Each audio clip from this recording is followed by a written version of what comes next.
Glórias a Deus, nós vamos continuar nossa série de mensagens. Rei dos Reis, exposições do Evangelho de Mateus. Hoje nós vamos para a parte 64.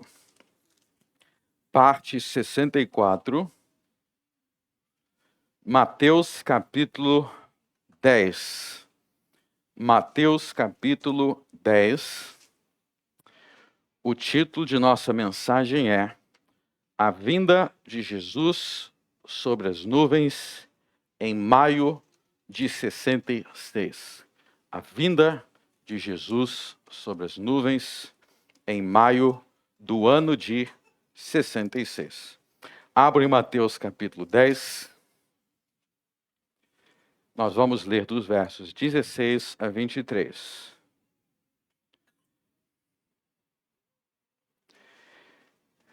Mateus 10, 16 a 23 diz assim: Eis que vos envio como ovelhas ao meio de lobos. Portanto, sede prudentes como as serpentes e inofensivos como as pombas. Acautelai-vos, porém, dos homens, porque eles vos entregarão aos sinédrios e vos açoitarão nas suas sinagogas, e sereis até conduzidos à presença dos governadores e dos reis, por causa de mim, para lhes servir de testemunho a eles e aos gentios. Mas quando vos entregarem, não vos dê cuidado como ou o que haveis de falar, porque naquela mesma hora vos será ministrado o que haveis de dizer. Porque não sois vós quem falará, mas o Espírito de vosso Pai é que fala em vós. E o irmão entregará à morte o irmão, e o pai o filho, e os filhos se levantarão contra os pais e os matarão. E odiados de todos sereis por causa do meu nome, mas aquele que perseverar até o fim, esse será salvo. Quando, pois, vos perseguirem nesta cidade, fugi para outra, porque em verdade vos digo que não acabareis de percorrer as cidades de Israel sem que venha o Filho do Homem. Até aí. Amém. Glórias a Deus. Vamos comentar essa passagem. Antes de começar a falar sobre esse texto, eu quero fazer uma observação. Como vocês sabem, nós presbiterianos praticamos a pregação que é chamada pregação expositiva e sequencial. O que quer dizer que a nossa pregação é expositiva e sequencial? Quer dizer que nós expomos sequencialmente, presta atenção nas palavras, nós expomos sequencialmente livros bíblicos inteiros. Então você não vai chegar aqui e vai me ver lendo um versículo e dando algum sentido aleatório que vem na minha cabeça desse versículo, porque eu acho que é assim, e eu senti no coração que é assim. Nós lemos os livros bíblicos inteiros e nós explicamos os livros bíblicos inteiros para que você entenda a mensagem dentro do seu contexto. Então a gente está aqui desde Mateus 1, a gente foi para Mateus 2, Mateus 3, nós estamos em Mateus 10, e cada ensino de Jesus vocês estão aprendendo dentro de contexto, de modo que não há deturpação ou uma tentativa de inventar algum sentido, porque é muito fácil, né, você pegar uma frase e eu acho que a frase é isso. Não, a gente lê as coisas dentro do contexto e a Bíblia inteira assim. Então olha só, você já leu 2 Reis, já leu 2 Coríntios, já cantou, eu acho que 2 ou 3 salmos, 3 salmos tu já cantou, então tu já teve aqui 5 passagens bíblicas entrando na tua cabeça. Se tu não entender assim, tu não vai entender nunca mais, é porque tu não quer entender. Então é muita Bíblia. Então deixa eu dar uma dica sobre isso. Sempre que por algum motivo você não puder, se for, eu recomendo assistir a gravação do que você perdeu em casa. Por quê? Porque como é pregação expositiva sequencial, tem uma sequência, se você perder um, é tipo perder...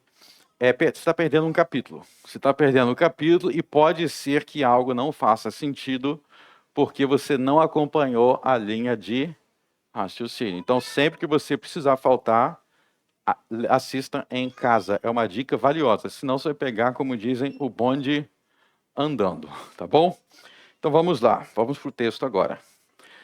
Então, no verso 16, Jesus diz: Eis que vos envio como ovelhas ao meio de lobos. Nós já pregamos esse verso na semana passada. Na semana passada, nós já pregamos tudo a partir do verso 16 até o 23. E nós vimos que nesse texto aí, Jesus estava falando com os 12 apóstolos. Então, se vocês voltarem para o início do capítulo, vocês vão ver, nos versos 1, 2, 3 e 4, que todo o capítulo 10 é um discurso de Jesus para os 12 apóstolos, que eram os discípulos mais chegados de Jesus e que escreveram o Novo Testamento. Eles escreveram o Novo Testamento. Então, sempre que a gente lê um texto, a gente não pode chegar de paraquedas, e eu acho que isso aqui é comigo. Vou contar uma história para vocês. Tinha um cara que ele tinha mania de pegar a Bíblia, pegava a Bíblia assim, ele fechava, e ele abria, ele abria assim, do nada, botava o dedo.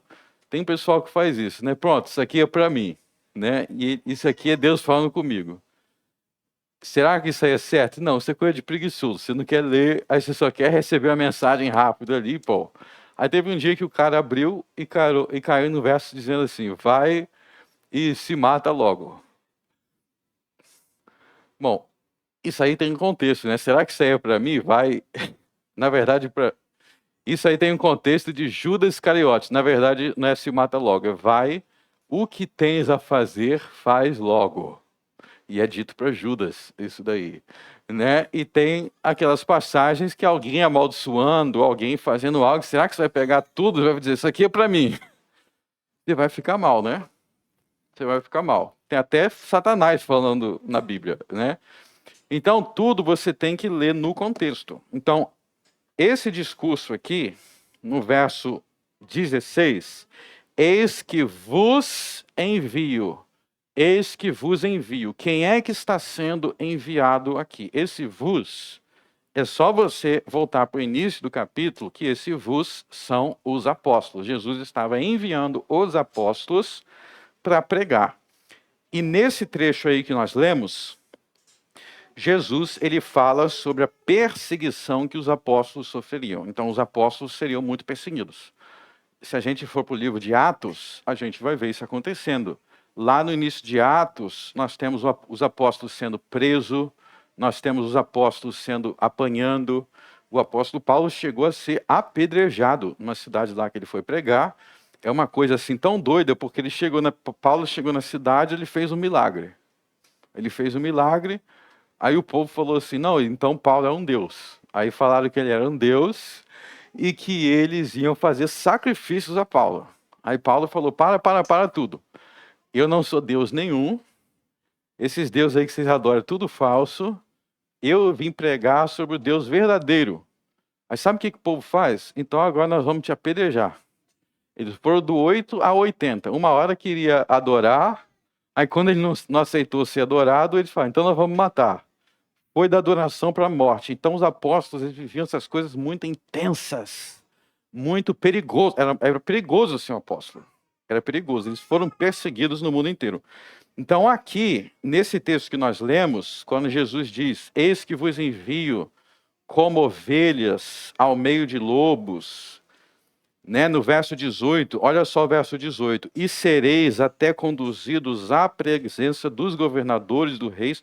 Então está falando da perseguição que os apóstolos sofreriam. E é aí que vai entrar o verso 23. O nosso foco hoje vai ser entender o verso 23. Vamos ler todo mundo junto o verso 23?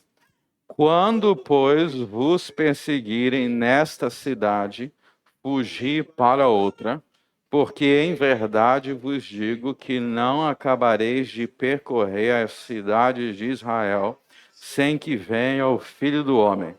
Então ele está falando de perseguição, eles iam ser perseguidos cidade por cidade. Ó, o vos aí são os apóstolos. Então Pedro, Tiago, João, Mateus, Tomé, quando eles te perseguirem em uma cidade, então você está em Belém, te perseguiram em Belém, foge para outra cidade, vai fugindo. E ele vai dizer, vocês não vão terminar de percorrer todas as cidades de Israel sem que venha o Filho do Homem. Então Jesus aí ele fala de uma vinda do Filho do Homem, e ele diz quando esta vinda do Filho do Homem aconteceria. Ele está dizendo quando. E ele está dizendo que seria antes dos apóstolos terminar de evangelizar Israel. Então aí entra algo muito importante que vai ser o assunto de nosso sermão. Veja bem, sobre esta vinda, antes que venha o Filho do Homem, existe na igreja, falando agora da igreja de forma geral, entre os cristãos de forma geral, duas linhas de interpretação principais. Duas linhas de interpretação principais. Existe uma linha de interpretação, e eu não estou falando aqui de seitas, de hereses, não, tá? Isso aqui são duas linhas entre pessoas que são sérias. Uma é que a maioria conhece e está acostumado a ouvir, que se chama futurismo. Repita comigo, futurismo. Primeiro eu vou explicar aqui que futurismo não é a linha que eu defendo. Depois eu vou falar qual é a linha que eu defendo e eu vou explicar por quê. Que é o assunto do sermão. O futurismo ensina o seguinte, preste atenção, que todas as passagens do Novo Testamento que falam sobre a vinda de Jesus vão se cumprir no futuro. Entendeu de onde veio a palavra futurismo? Futurismo significa futuro. Vem da palavra futuro. Então, todas as passagens do Novo Testamento que falam sobre a vinda de Jesus estão falando de algo que vai acontecer no nosso futuro. Então, essa é uma linha. Só que tem um problema aqui. Vou ler mais uma vez. 12 apóstolos. Não acabareis de percorrer a cidade de Israel sendo perseguidos sem que venha o Filho do Homem. Então aqui entra uma coisa que nós chamamos de indicador temporal e que tem a ver com outra posição que existe na igreja, que é uma posição, que é a posição que eu defendo, que se chama preterismo. Então a outra posição se chama o que mesmo? Só para ver quem está acordado. Existem alguns cristãos que defendem isso. Eu não defendo o futurismo, eu defendo o preterismo. Repita comigo, preterismo. Então vocês conheceram as duas visões, né? Tem cristãos sérios que defendem as duas. Eu vou te explicar. Preterismo vem da palavra pretérito. Quem não matou aula de português na escola sabe que pretérito significa passado. Lembra dos tempos verbais? Pretérito mais que perfeito. Os professores aí sabem. Lucas sabe. As professoras sabem. Pretérito. Tá? Então, eu creio... O que ensina os preteristas? Número 1. Sim, existe uma vinda... Presta bastante atenção. Isso aqui é muito importante. Existe uma vinda de Cristo que vai acontecer no futuro. Então, preterista, eu creio nisso. Que tem uma vinda de Cristo que vai acontecer no futuro, no fim do mundo. Então, o mundo já acabou? Não, porque eu estou aqui com esse calor. Se tivesse já na eternidade, eu tenho certeza que estaria com ar refrigerado melhor. Mas, agora que vem o negócio. O Novo Testamento não fala somente de uma vinda de Cristo no fim do mundo, mas fala também de uma vinda de Cristo no primeiro século. E agora eu vou te dizer o mês e o ano. Maio de 66. Cristo veio para julgar em maio de 66. Talvez você nunca tenha ouvido falar sobre isso. Por quê? Porque nós estamos em 2023, mas ao longo da história da igreja, e em particular da história do presbiterianismo, essa era uma posição muito comum. E eu vou provar para vocês nesse sermão que essa é a posição verdadeira. Então a primeira evidência que nós vemos é aqui, onde Jesus diz que haveria uma vinda dele enquanto os apóstolos estivessem vivos. Observe que aqui Jesus diz que os apóstolos seriam perseguidos, e enquanto eles estivessem sendo perseguidos, haveria uma vinda de Jesus. Isso é o que nas profecias nós chamamos de indicadores temporais. E aí eu quero lembrar para vocês que as profecias bíblicas são infalíveis. E como parte da profecia, muitas vezes, Deus não diz somente aonde vai acontecer, ou o que vai acontecer, Deus diz quando vai acontecer. Deixa eu dar um exemplo para vocês em Isaías 7. Em Isaías 7.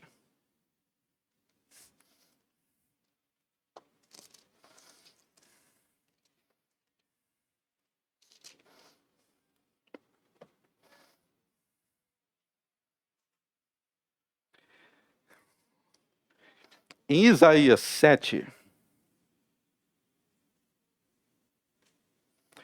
eu não vou me aprofundar no capítulo inteiro, mas eu só quero chamar a atenção para um detalhe. Isaías 7, 8.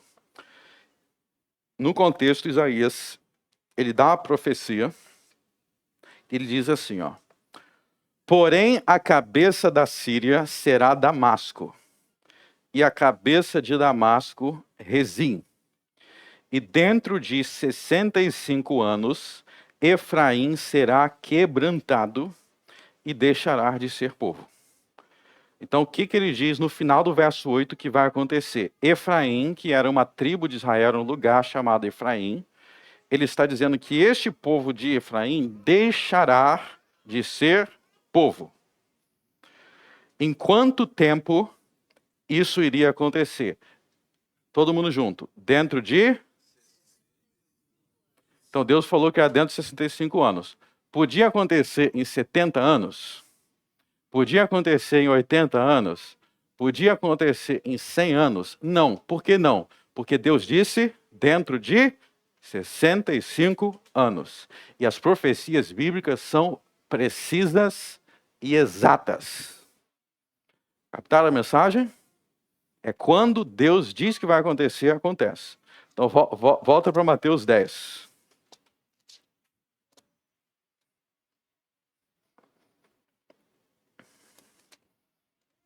Eu vou ler mais uma vez e depois eu vou mostrar outros textos que repetem essa ideia.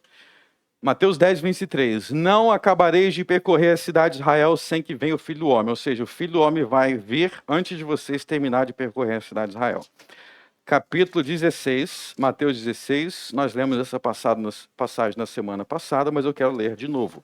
Mateus 16, verso 26.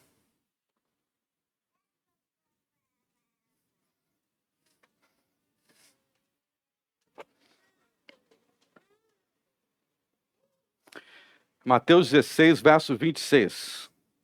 Pois que aproveita o homem ganhar o mundo inteiro se perder a sua alma?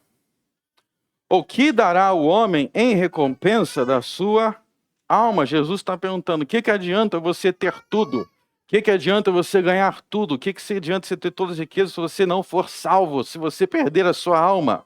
Agora o verso 27. Porque o Filho do Homem virá na glória de seu Pai, com seus anjos, e então dará a cada um segundo as suas obras. Olha só no verso 27. O Filho do Homem virá, está falando do futuro, na glória de seu Pai, com os seus anjos. Então ele está falando de algo que vai acontecer no futuro dele. E no verso 28, ele diz quando vai acontecer. Presta atenção no verso 28.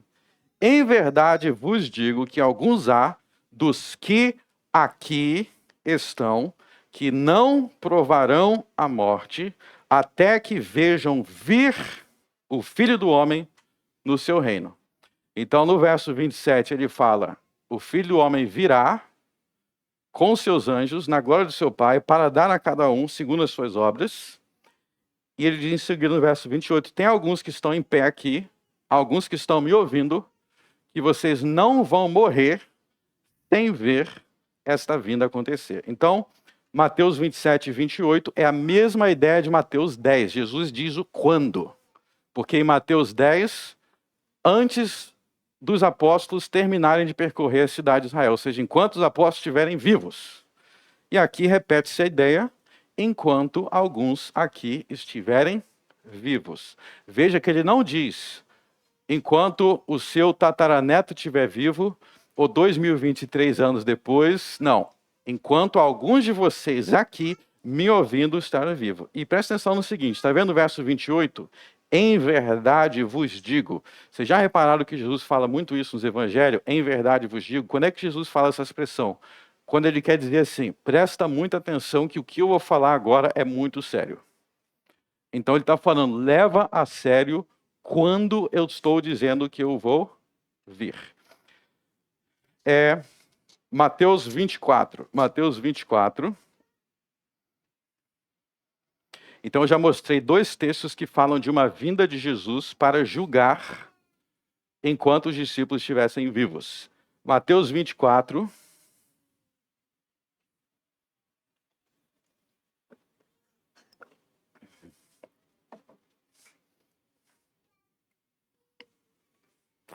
Verso 29. E logo depois da aflição daqueles dias, o sol escurecerá, a lua não dará a sua luz, as estrelas cairão do céu, e as potências do céu serão abaladas. Então aparecerá no céu o sinal do Filho do Homem, e todas as tribos da terra se lamentarão e verão o Filho do Homem vindo sobre as nuvens do céu com poder e grande glória. E ele enviará os seus anjos com rijo clamor de trombeta, os quais ajuntarão os seus escolhidos desde os 4 ventos de uma a outra extremidade dos céus. Então aí Jesus está falando sobre uma vinda. Deixa eu chamar a atenção para um detalhe aí, verso 30. Está vendo a parte no verso 30 que ele diz assim, e todos os países da terra se lamentarão e verão?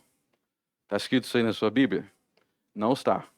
Não está escrito todos os países. Está escrito todas as tribos. Isso é importante. Por que é importante? Vou falar depois. Mas eu quero que você perceba isso. Todas as tribos. No grego é a palavra tribos. Algumas traduções mais modernas colocaram... Fique com as traduções tradicionais. Mas vamos lá. Agora verso 32. Aprendei, pois, a parábola da figueira. Quando já os seus ramos se tornam tenros e brotam folhas, sabeis que está próximo o verão. Para aí. Ele está dizendo, observa as estações. Vou contar uma parábola para vocês aqui. Quando vocês começam a ver que as árvores estão voltando a crescer, quando já os seus ramos se tornam tenros e brotam folhas, começou a brotar as folhas. Quer dizer que entrou na primavera e já está próximo o verão. Agora, olha só. Igualmente, quando virdes todas estas coisas, o quê? Se você não voltar no sermão, são os sinais que ele deu, incluindo a perseguição dos apóstolos. Quando vejo todas essas coisas, sabei que ele está próximo às portas. Então, eles tinham uma maneira de saber que esta vinda de Jesus estava próximo. Agora vai vir mais um em verdade no verso 34. Olha só o em verdade aí de novo. Em todos os textos que a gente viu, Mateus 10, Mateus 16, tem o em verdade. Em verdade, vos digo que não passará esta geração sem que todas estas coisas aconteçam.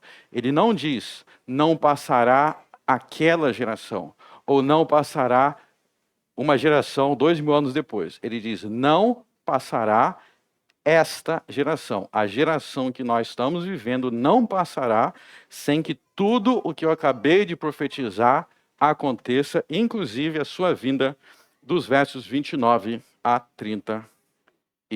Então, é mais um texto aqui. Então, estou mostrando vários textos que estão colocando uma vinda de Jesus na geração dos apóstolos. Vamos para mais textos, tem muito mais. Capítulo 26. Capítulo 26.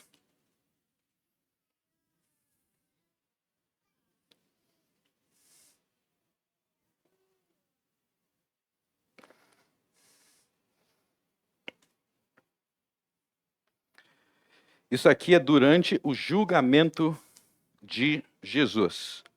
Durante o julgamento de Jesus, verso 63.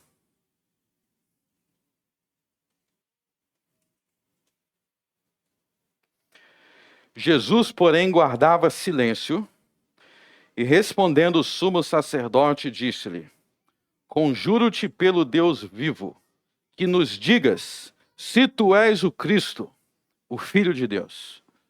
Então ele está julgando Jesus. No julgamento ele fala: Jesus, conjuro-te, eu quero que você jura se realmente você é o Cristo, o Filho de Deus. E Jesus, olha só a resposta de Jesus.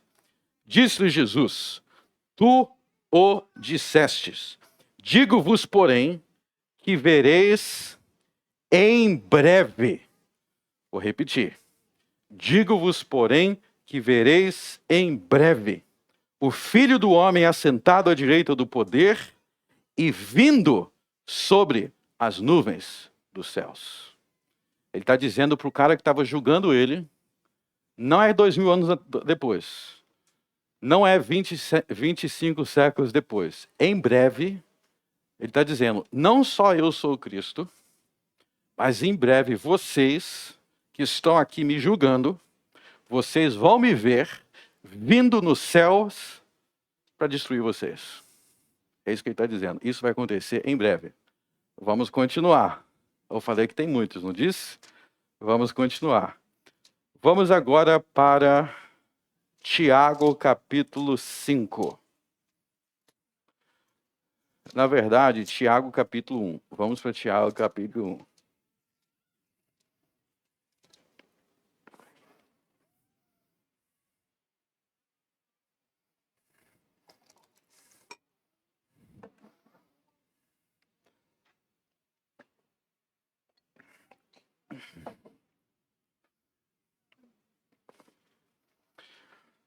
Vamos ler Tiago 1, capítulo 1, verso 1.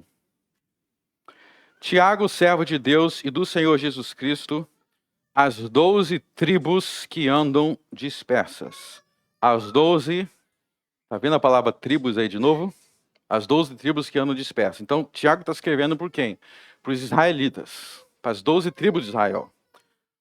Então, os irmãos, se vocês lerem a carta aí, vocês vão ver que esses irmãos aí, que eram israelitas, eles estavam sendo muito perseguidos. Estavam sendo muito perseguidos pelos ricos de Israel.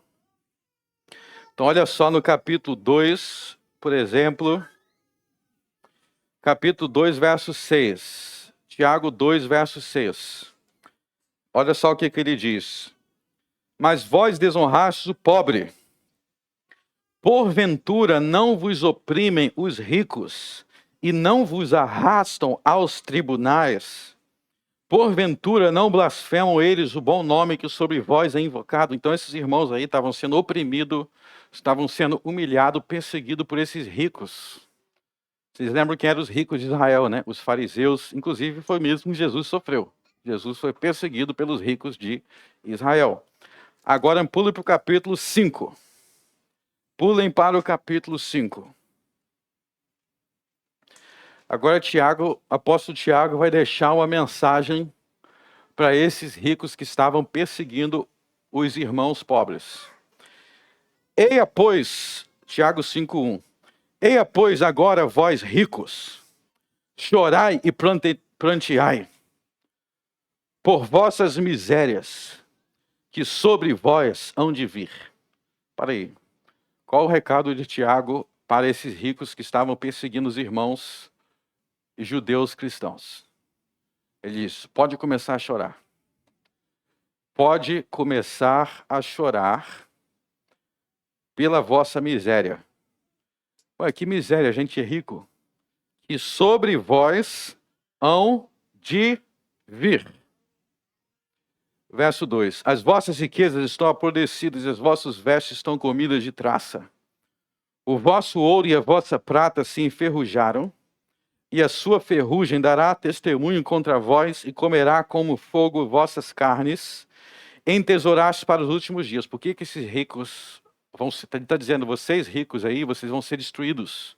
Vocês vão ser julgados. Já pode começar a chorar, porque Deus já está prestes a destruir vocês. Por quê? Olha o verso 4. Eis que o salário dos trabalhadores que ceifaram as vossas terras e que por vós foi diminuído, clama. E os clamores dos que ceifaram entraram nos ouvidos do Senhor dos Exércitos. Deliciosamente viveste sobre a terra e vos deleitastes, ceivastes vossos corações como no dia da matança. Verso 6. Condenastes e matastes os justos. Ou seja, Deus vai destruir vocês e vai arrancar todas as riquezas de vocês, porque vocês, verso 4, estão explorando os trabalhadores, e verso 6, vocês estão matando os cristãos. Vocês são ladrão e assassinos. Então Jesus vai destruir vocês.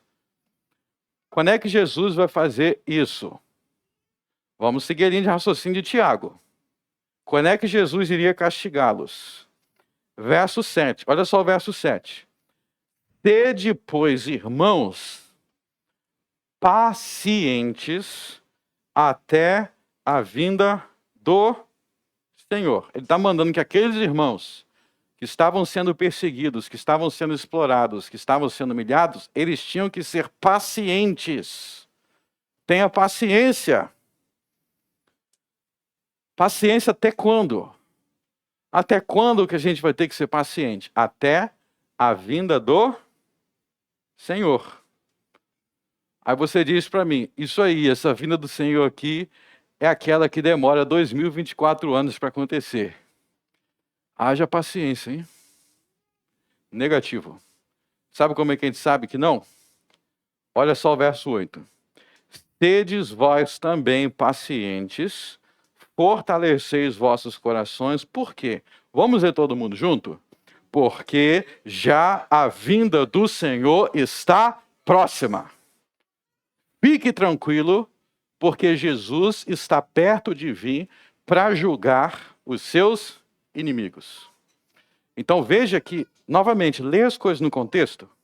Ele está falando com um público de cristãos sendo perseguido. E esses cristãos perseguidos querem saber quando que Jesus vai intervir para socorrê-los. E Tiago diz, está pertinho de acontecer, fica tranquilo que está perto de acontecer. Meu Deus, que fica tranquilo que está perto é esse que passou 2 anos e não aconteceu. Aconteceu sim. Sabe quando aconteceu? Quando Jesus disse que ia acontecer. Porque lá em Mateus 10, não foi sobre isso que Jesus falou em Mateus 10? Vocês vão ser perseguidos, mas no meio da perseguição, o Filho do Homem há de vir. Mateus 16, antes que alguns aqui morram, o Filho do Homem virá para dar cada um segundo as suas obras. Vamos continuar. Apocalipse capítulo 1. Apocalipse capítulo 1.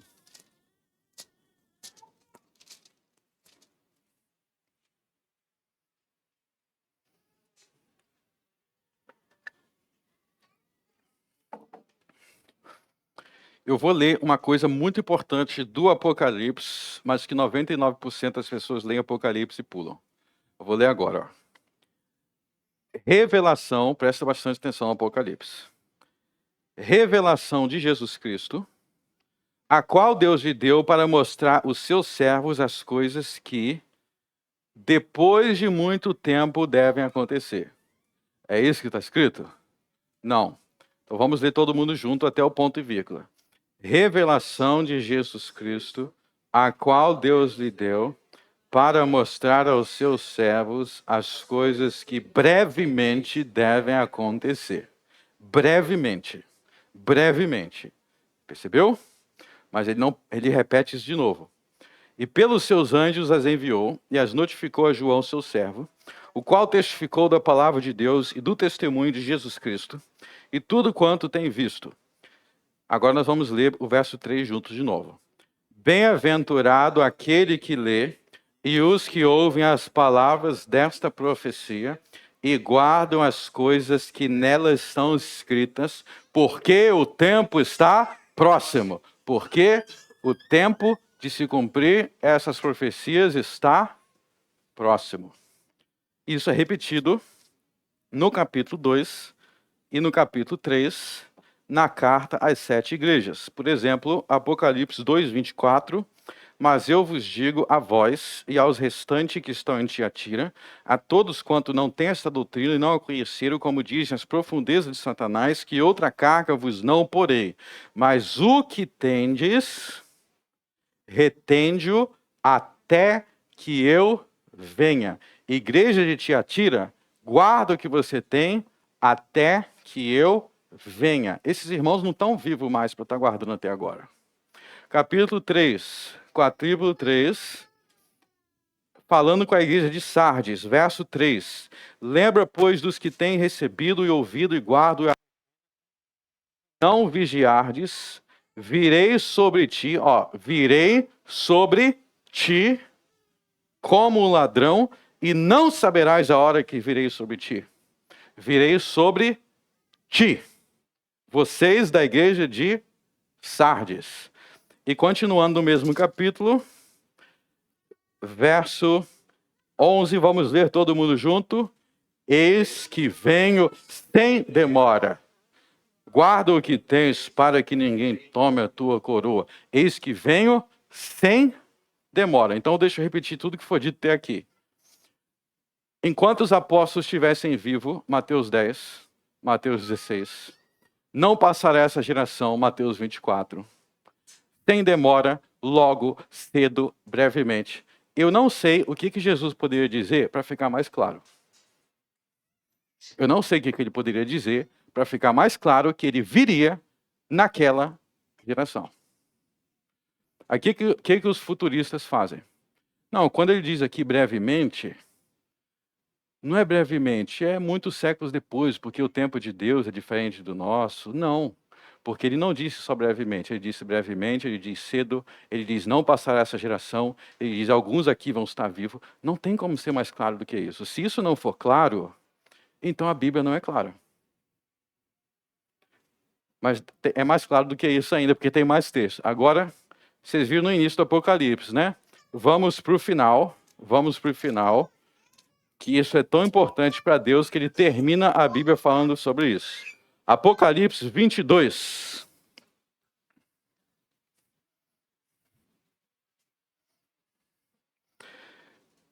Apocalipse 22, verso 6.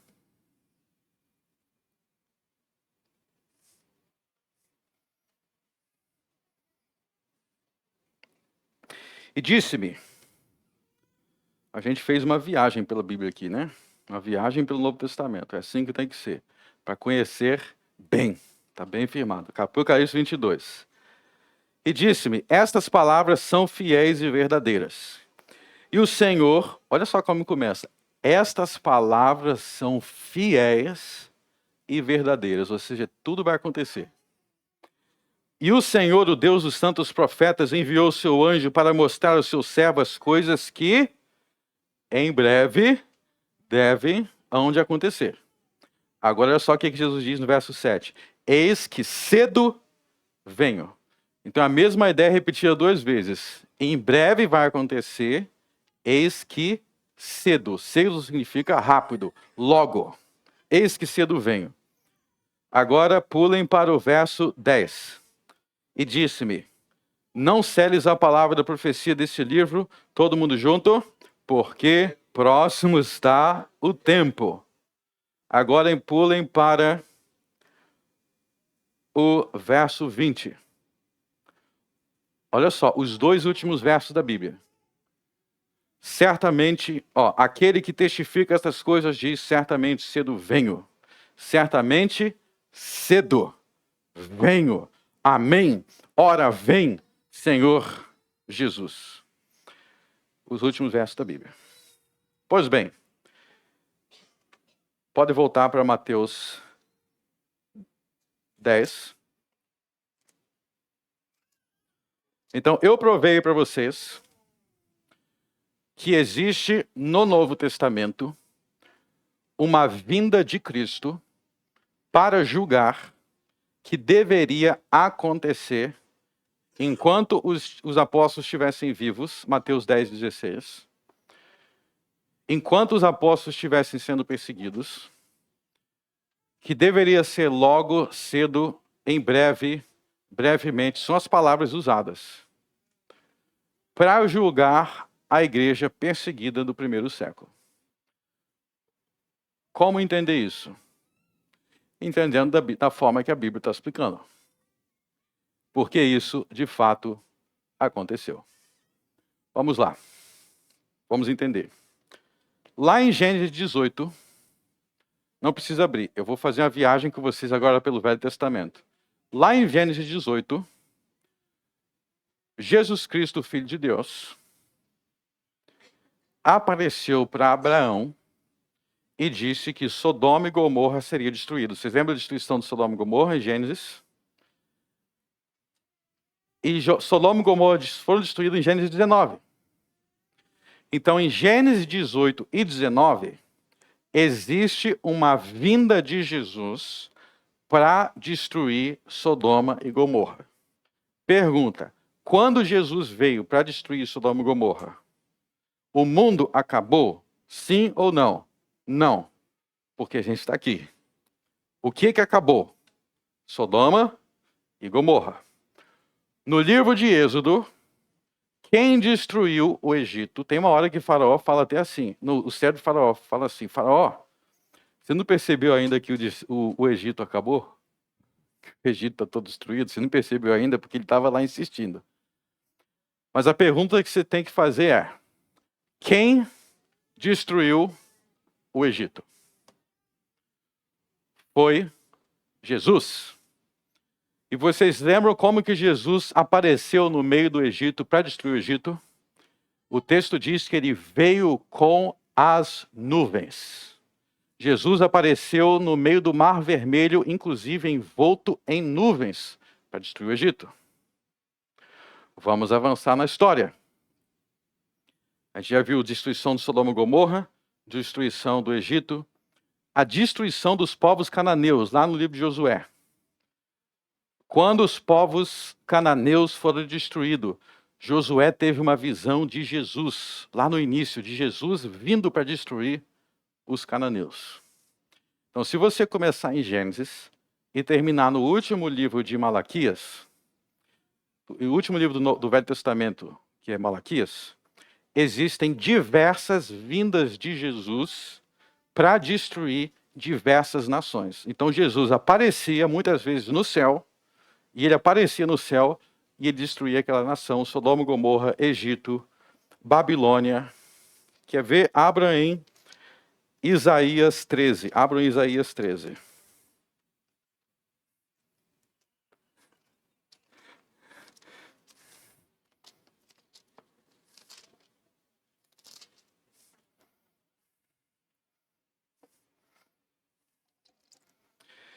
Isaías 13, vamos ler o verso 1.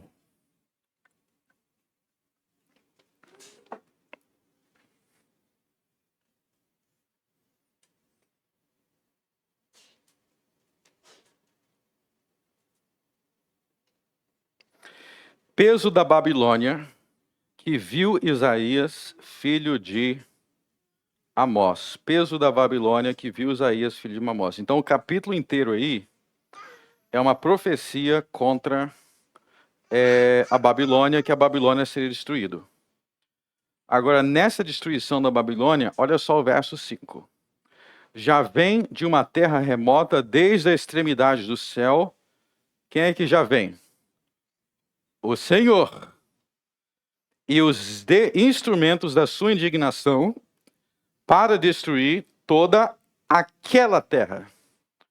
Que é aquela terra? É a terra da Babilônia, que seria destruída na vinda do Senhor.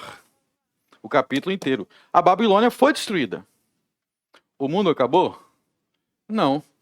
Capítulo 19. Vamos para o capítulo 19. Isso aqui é bem interessante. Vamos ver o verso 1, todo mundo junto. Peso do Egito.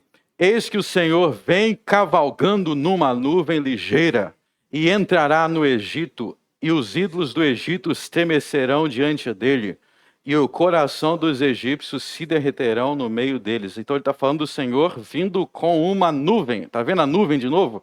Sempre que o Senhor se manifestava para julgar, no Êxodo, costumava ter uma nuvem. Ele vinha cercado de uma nuvem. Tem muitas passagens assim no Velho Testamento. Eu pergunto, Êxodo 13, que a gente leu aqui, é sobre o fim do mundo? Não, é sobre a destruição da Babilônia. Êxodo 19 é sobre a destruição do Egito. A gente leu aí, peso do Egito. Agora vamos para Mateus 24. Vamos para Mateus 24.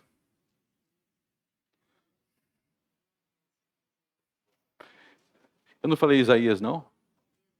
É Isaías 19 que eu li. Não, tá certo. Mateus 24.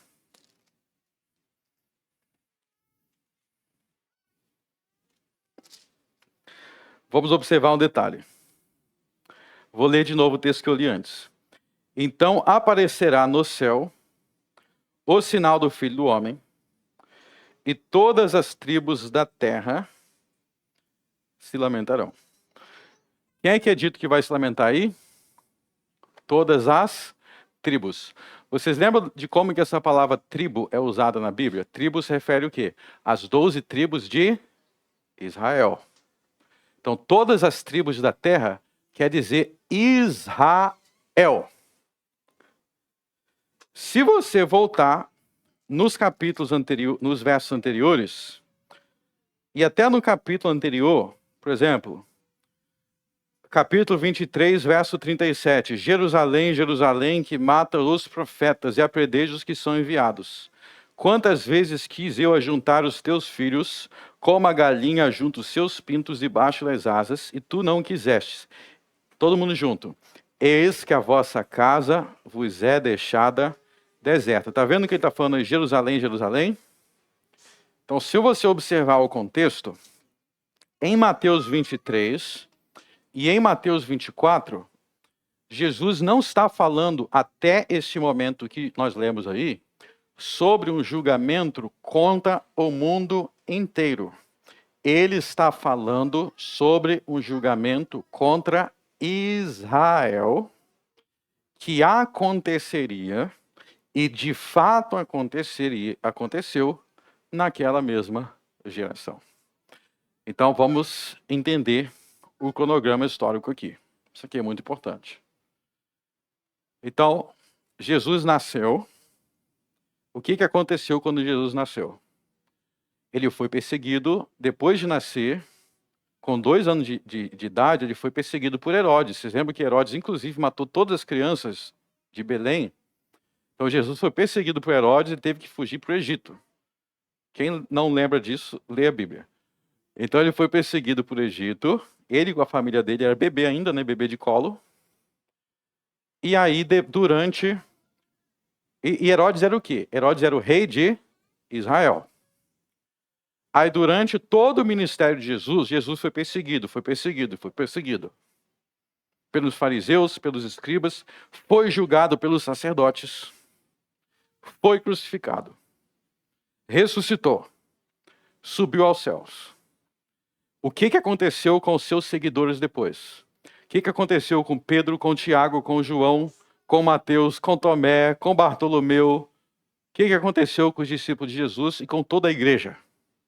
Foram perseguidos por quem? É só ler em Atos. A perseguição não parou com Jesus. A perseguição continuou.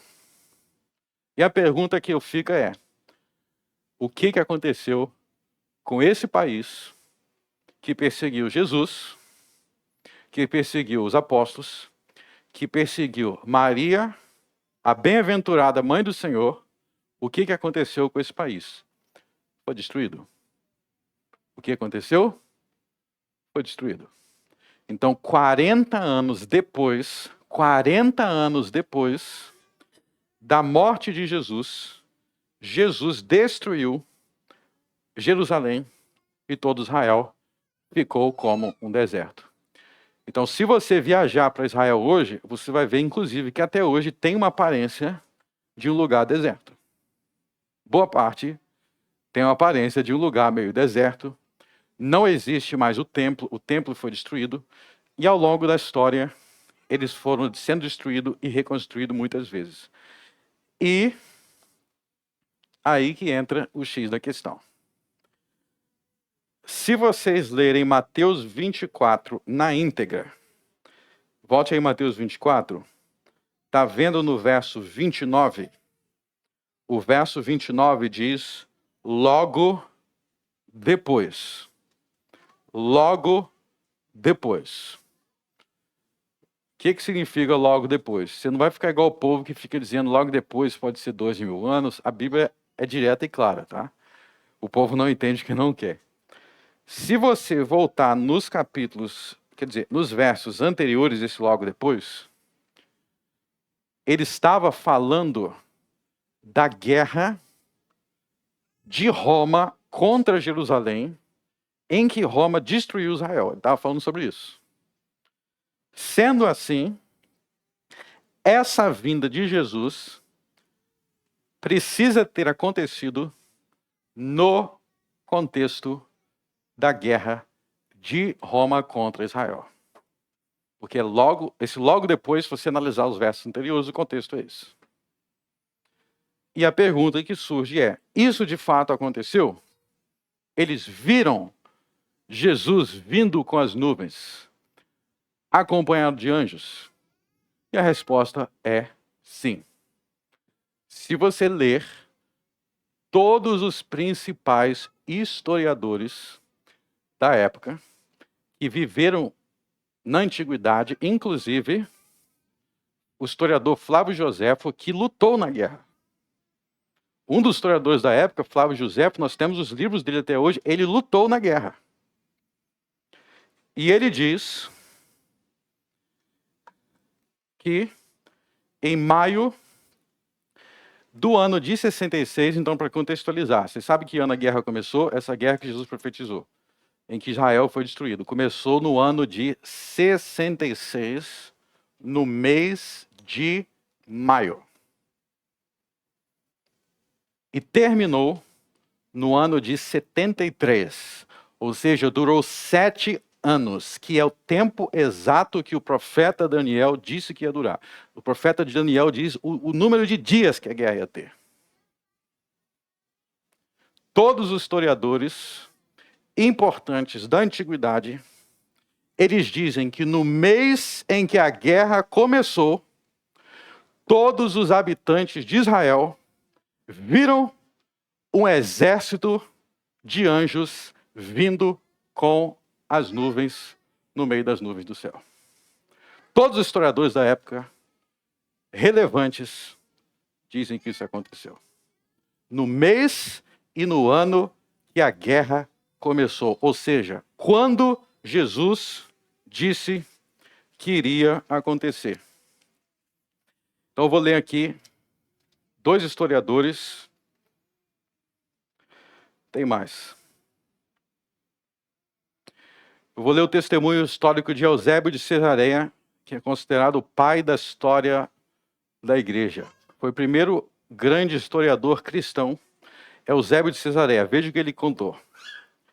Ele diz assim: mas todo o corpo da igreja de Jerusalém, dirigida por uma revelação divina dada a homens de piedades, aprovada antes da guerra, saíram da cidade e foram habitar em certa cidade além do Jordão, chamado Pela. Pausa.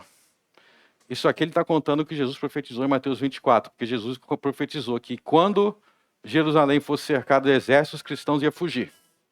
Então ele está dizendo, fugiram. Vou continuar. Eis que, tendo se mudado de Jerusalém, os que criam em Cristo, como se os santos tivessem abandonado por completo a cidade real e toda a terra da Judéia, a justiça divina, por fim, os atingiu por seus crimes contra Cristo e contra seus apóstolos, destruindo totalmente toda a geração dos malfeitores sobre a terra. Mas quanto ao número de calamidades que sobrevieram sobre toda aquela nação, a miséria extrema que especialmente os habitantes da Judéia foram reduzidos, o vasto número de homens e mulheres e crianças que caíram atingidos pela espada e pela fome e por inúmeras outras formas de morte e numerosas em grandes cidades da Judéia caíram. Por fim, veio o abominável da desolação de acordo com a declaração profética de Cristo. Colocou-se no templo de Deus tão celebrado desde os tempos antigos, mas que chegou então à sua ruína total e destruição total pelo fogo. E agora ele vai dizer: porque não muitos dias depois da festa dos pães ázimos, no dia 21 do mês de Artemísio é o nosso mês de maio, antes do pôr do sol, foram vistas sobre os céus inúmeras carruagens e exércitos armados vindo com as nuvens no ar, carruagens e tropas armadas, sendo vistos por todos os habitantes de Israel, cercando as cidades e vindo com as nuvens. Meus irmãos, e tem outros historiadores que falam sobre isso. Flávio Joséfo, o grande historiador, até o historiador idólatra romano, pagão,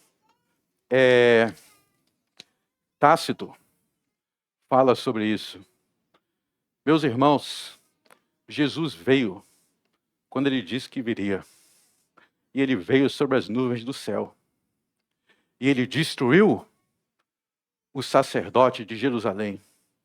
E ele destruiu aquela cidade inteira, pois lá ele foi desprezado e perseguido. Ele não demorou, meus irmãos. Quando ele disse em breve, era em breve. O que Deus fala, ele cumpre. E a prova é que a cidade que humilhou Jesus e os apóstolos foi reduzido a cinzas em uma geração. Em uma geração. Eles não têm mais templo, porque Jesus destruiu seu templo quando ele veio com seus anjos, com as nuvens. Se você viajar para Israel, sabe o que eles estão fazendo lá? Está todo mundo de preto no Muro das Lamentações. Sabe o que é o Muro das Lamentações? Você já viu na televisão, talvez, o Muro das Lamentações, que eles ficam chorando, até hoje chorando, porque o templo foi destruído. Igual Jesus disse que seria destruído. Sabe por quê? Porque Jesus defende os seus amigos. Eles perseguiram Pedro, eles perseguiram Mateus, eles perseguiram João, eles mataram crianças, eles perseguiram os órfãos, eles escravizaram as viúvas. E Jesus não falou, espera que daqui a 2000 anos eu vou intervir. Ele falou, eu vou intervir agora. E ele interviu, porque Jesus não demora. Tire da cabeça esse negócio que Deus é demorado. Deus não é demorado. Ele julga e julga rápido quem clama, quem ora. Maria orou contra Jerusalém. Pedro orou contra Jerusalém e Jerusalém foi destruído com Jesus vindo com as nuvens. E Flávio Joséfo escreveu, outro historiador da época, mas aquele povo infeliz é tanto mais digno de pena, pois fechava os olhos e tapava os ouvidos para não ver nem ouvir os sinais certos e verdadeiros e os avisos que Deus tinha dado sobre a sua própria ruína. Pois aconteceu algo que eu temeria relatar, com medo de ser tomado por uma fábula, se não fosse algo visto por todos os habitantes da Judéia. E se as desgraças que sobrevieram depois não tivessem confirmado a sua veracidade? Antes do nascer do sol, viram-se no ar, em toda aquela região, sobre as nuvens, carruagens, cheios de homens armados, vindo sobre as nuvens, espalhando-se pelas cidades, como para cercá-las. E repentinamente, no templo, ouviu-se um terremoto e um trovão que feriu vindo do céu. E uma voz que foi ouvida dizendo: saiamos daqui, abandonemos esse lugar. Que aterrorizante. Imagina tu lá, você vendo esses exércitos vindo dos céus, e de repente desce um relâmpago, acerta o templo, a terra se treme, e aí você sabe o que está acontecendo. O Filho do Homem está nos céus, e ele veio para destruir o país inteiro. O que isso nos ensina hoje? Tema ao Senhor. Tema ao Senhor.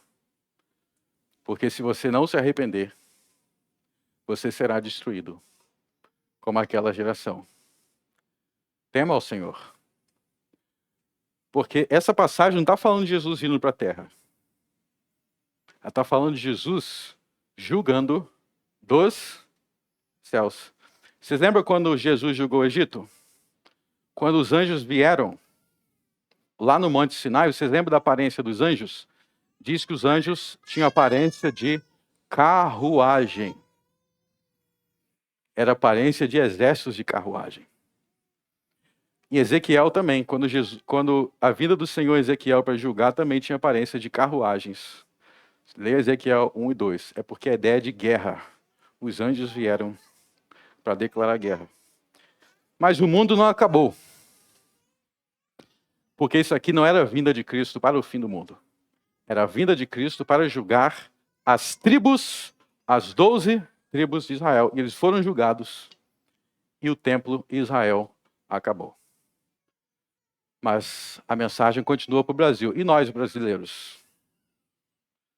Os israelitas rejeitaram Jesus. A gente tem que se perguntar, nós vamos rejeitar também?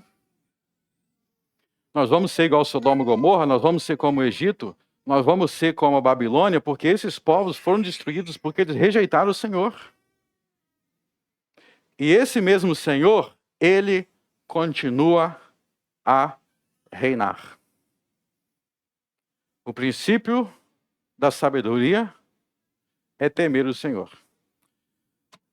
Essa lição linda que nós aprendemos no Evangelho aí, os futuristas negam tudo isso, porque eles ficam jogando tudo isso aí para o futuro. Vai acontecer, vai acontecer, vai acontecer.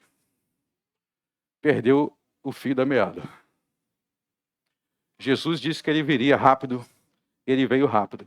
E a minha mensagem para você é: não brinque com Jesus, porque ele vai vir rápido sobre a tua vida também. Eis que cedo venho,